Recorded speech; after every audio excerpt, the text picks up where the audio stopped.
Luis, See. good news, man. Yes.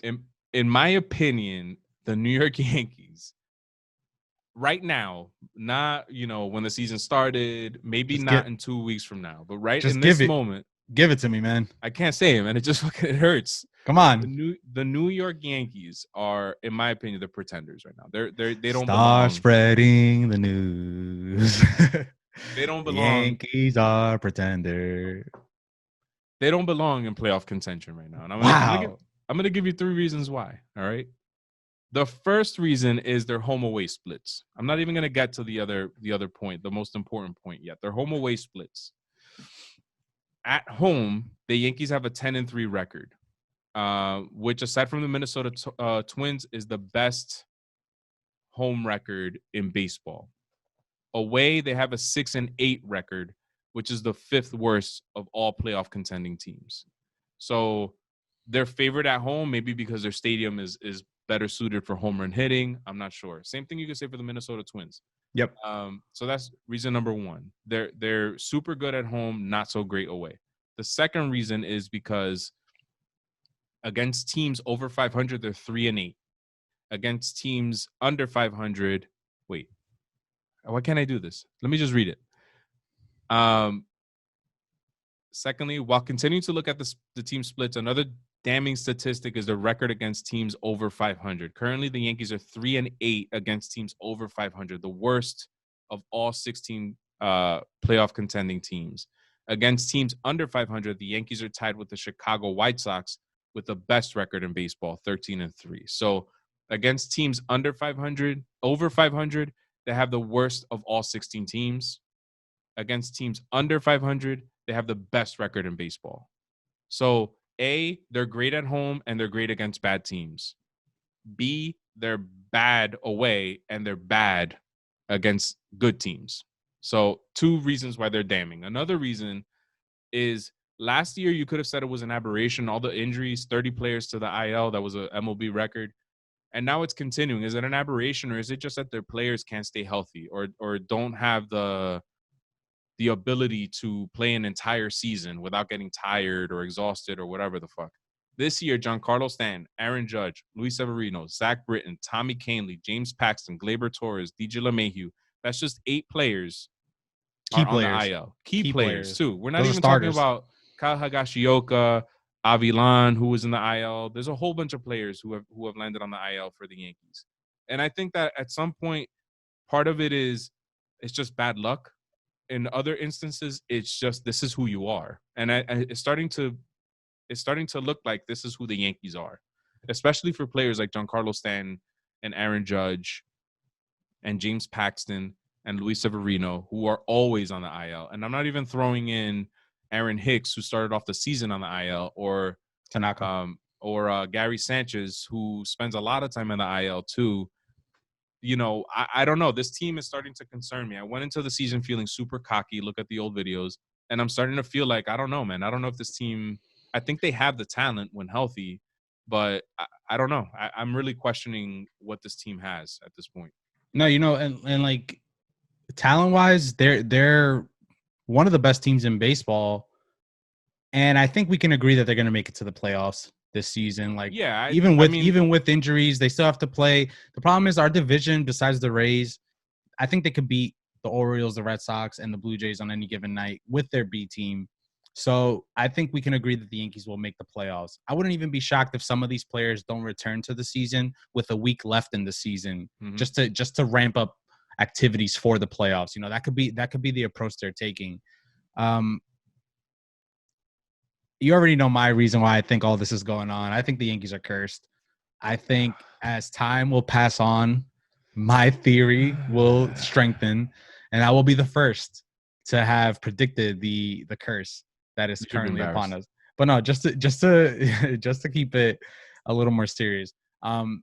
Yeah, I think it is bad because they fired their training staff, hired new ones, still got injuries. Obviously, this could be just like at an individual level. Giancarlo Stanton is injury prone. Aaron Judge is injury prone.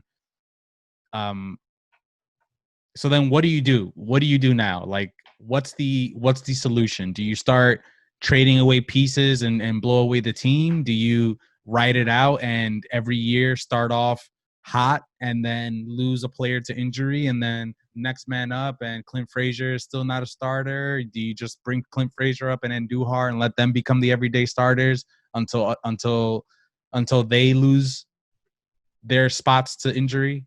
Andujar, by the way, also on the IL last year. Clint Frazier spent time on the IL last year. It doesn't even make sense. And at some, it's like, are they really injured, or are the Yankees just ultra cautious? They've always been super cautious. Are they being too cautious at this point? Because Aaron Judge said with the first calf injury that he was 100% that he could play through it. Did putting him on the IL and not letting him see time make it so that this time he actually got hurt, or was he really hurt and now he just re-injured it? You know what I'm saying? Like, so has he made a comment on the second time around? This time he hasn't said anything. Okay. Brian Cashman said on like a fan call or something yesterday that he's going back on the IL, and this time is going to be twice as long as the first time. So we're talking 4 weeks now. Yeah. Honestly, no. All jokes aside, I feel bad for guys like Aaron Judge, and we saw how exciting it is to watch him in the game and hit home runs. Like that's as exciting as it gets. And he was on a 5 home run game streak or 7 home runs in 7 games or something. He was beasting, man. That ridiculous number. So I gotta I'll just all jokes aside, like I'm upset if that's true that he'll be gone for another 2 weeks. I think that what I originally said when we recorded last time is that he made that statement that he wanted to play through it just to kind of save face with the fans, and that he was destined for the IL regardless. Maybe what happened was that they rushed him back, because I find it kind of odd. I mean, come on, this is just like, if we really believe in this curse thing, like the universe is just slapping him in the face, like get back on the IL.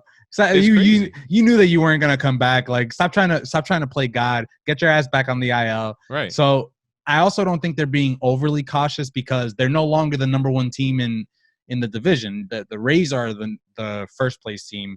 I think the Yankees would try to put the best team out there to secure that number 1 spot. I know there's more spots available in the playoffs, but that division leading spot gets the bye week in the or the bye series, however you want to look at it. So I don't think they're being too overly cautious there. So real quick, just to interrupt you, despite having a 5-game losing streak, they're 5-5 in the last 10 games. They still have the same number of losses as the Tampa Bay Rays. So that's why I think they're being overly cautious, is because this year, with so many teams being in the postseason, it's going to be hard not to make the postseason if you're a team like the Yankees. At the same time, however, the Toronto Blue Jays currently hold the 8 seed in the American League. They're only 2 games away from the Yankees. They're 4.5. So yeah, they're 2 games behind the Yankees. So they're being overly cautious, but I feel like they might be overly cautious, but at the same time, this could end up biting them in the ass, because you're 2 games away from the 8 seed. You know what I'm saying? Like, it's not out of the realm of possibility that this losing streak continues and they drop out of the playoff race altogether. And then at that point, you can't fuck around. Like, you have to try to win some games. So here's why I don't think they're putting guys on the IL to be cautious. Yeah, I think they'll make the playoffs regardless, but I think it matters where they place in the season getting to the playoffs. So they're about to get into a series with the Mets. The problem is too that there's all these double headers sprinkled in. So you know that even if some of these guys came back, they're going to be monitored. They're not going to be allowed to play the full 14 innings of the day. So they're about to face off with the Mets. They go back with Tampa Bay, which isn't going to be an easy series. Mets, Orioles. Orioles aren't a slouch anymore. I think they could still hit. I think they're not a great team, but they can still hit. We just mentioned the Blue Jays are right there. So they're going to face the Blue Jays, Orioles, Blue Jays, Red Sox, finally at Fenway, because we have to play all these games at Yankee Stadium. I'm kidding. Finally at Fenway. And that's the thing. A lot of these games are away. Away at, home against the Rays. They played a lot of home games this year already. Home against the Mets, home against the Rays. But after September 2nd, when they finish the series with the Rays at home, away to the Mets, away to the Orioles, away to the Blue Jays, home against the Orioles, home against the Blue Jays, away to the Red Sox, away to the Blue Jays, and they finish the season off against the Cinderella story Miami Marlins. Away or home? Home. The Yankees will be home. So I have to stop giving these organizations credit where they're kind of like, you know what, we can afford to shelve these guys because we're gonna weather the storm. Because I honestly I think it's too risky with the way things are looking. Yeah, I don't know, So man. I personally think it's what I thought. Aaron Judge made the comment that he could have played through it because he wanted to give the fans hope that this is just a little blip in the season.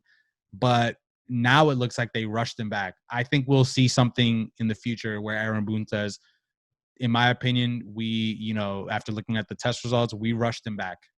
Yeah. He should have stayed on the IL a little longer. Maybe. And then Giancarlo Stanton is another one. And the one that really shocked me is Glaber because he's the only one who didn't spend time on the IL last year of these star players. And now all of a sudden he's out 3 to 6 weeks. And he wasn't hitting well too before he went in the IL. Like he was, and these injuries, it's not like they're getting plunked in the fucking head. It's running, or you know what I mean. It's like stupid little injuries. I don't understand. It's like sleeping on the wrong side of the bed and your neck is like stiff. Didn't Judge miss games because of a neck injury? Somebody missed games because their neck hurt or some shit. I think it was Judge earlier this year. Probably. I mean, I don't remember. I don't understand what's going on, but I'm concerned. I'm concerned about it. I hope that they're just being overly cautious. But they could end up like I keep saying, they're only 2 games behind the Blue Jays, 3 games in the loss column. The Blue Jays hold the 8th seed. They're on the rise. I think your little theory about elevation in Buffalo could be panning out because some of these home runs that the Blue Jays are hitting, I don't know if you saw when Juan Soto hit that bomb that almost went out the stadium like 2 weeks ago. Moments later, Teoscar Hernandez hit a bomb that was further than Juan Soto's in Toronto. Rowdy Tellez only has like 5 or 6 home runs, but all of them have been fucking shots.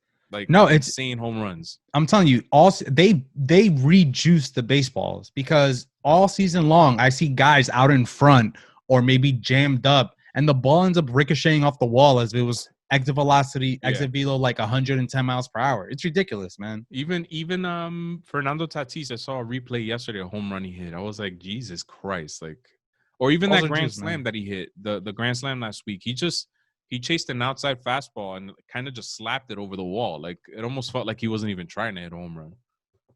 Dude, anyway. one of the guys, just to sprinkle in this thing here, one of the guys that I love so far seeing hit home runs this year is Miguel Sano. He's hit. Oh my God, his home runs, they're violent.